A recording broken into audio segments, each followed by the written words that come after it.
Des trucs sympas, des petits morceaux, je suis plutôt électro, vous le savez. Il continue de mixer pour faire plaisir à ses clients en mal de pistes de danse.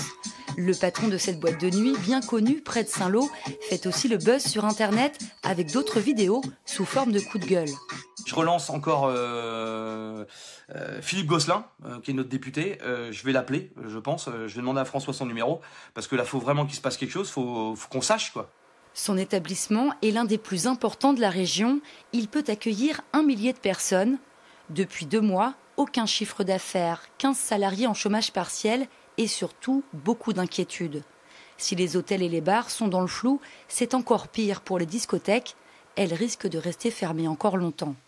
Comme on ne parle pas de nous, on s'en oublié, c'est économiquement très compliqué. En France, on ne parle pas du 2021, mais d'autres pays en parlent. L'Allemagne, l'Italie, l'Espagne. Et j'ai l'impression qu'en ce moment, en France, on fait un peu l'autruche et on n'ose pas nous dire les choses.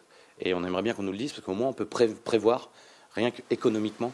En restant fermé tout l'été, les pertes de cette discothèque atteindraient 100 000 €.